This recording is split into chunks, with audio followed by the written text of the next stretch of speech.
ആടുജീവിതത്തിലെ പെർഫോമൻസിന് പൃഥ്വിരാജിന് എന്തുകൊണ്ട് മികച്ച നടനുള്ള നാഷണൽ അവാർഡ് കൊടുത്തില്ല, ബ്ലെസ്സി എന്തുകൊണ്ട് മികച്ച സംവിധായകനായില്ല എന്നൊക്കെ പറഞ്ഞിട്ട് സോഷ്യൽ മീഡിയയിൽ ഭയങ്കരമായിട്ടുള്ള ക്യാമ്പയിനിങ് നടക്കുന്നുണ്ട്.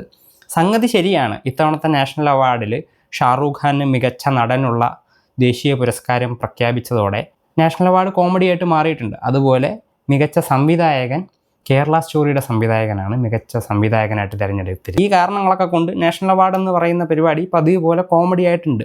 പുഷ്പയിലെ അഭിനയത്തിന് അല്ലു അർജുൻ അവാർഡ് കൊടുത്തതിന് ശേഷം ഇപ്പോൾ വീണ്ടും അതേപോലെ എയറിൽ കയറിയിരിക്കുകയാണ് നാഷണൽ അവാർഡ്. പക്ഷേ ആടുജീവിതത്തിൻ്റെ കാര്യത്തിൽ കുറച്ച് ടെക്നിക്കലായിട്ടുള്ള കാര്യങ്ങൾ കൂടിയുണ്ട്.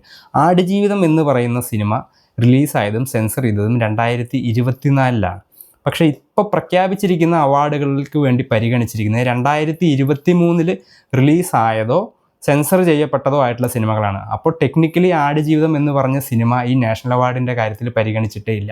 ആടുജീവിതം എന്ന് പറഞ്ഞ സിനിമ പരിഗണിക്കാൻ പോകുന്നത് അടുത്ത നാഷണൽ അവാർഡിലാണ്. അപ്പോൾ നമുക്ക് പ്രതീക്ഷിക്കാം അടുത്ത നാഷണൽ അവാർഡിൽ ആടുജീവിതത്തിനെ പരിഗണിക്കുന്നു, പൃഥ്വിരാജിന് മികച്ച നടനുള്ള നാഷണൽ അവാർഡ് കിട്ടുമെന്നൊക്കെ നമുക്ക് ആഗ്രഹിക്കാം. എങ്ങനെയൊക്കെ പറഞ്ഞാലും നാഷണൽ അവാർഡാണല്ലോ.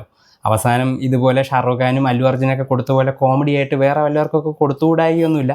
എന്തായാലും ഇത്തവണ ആടുജീവിതം പരിഗണിച്ചിട്ടില്ല. ആ കാര്യത്തിൽ നമുക്ക് സമാധാനിക്കാം. അടുത്ത തവണ നോക്കാം.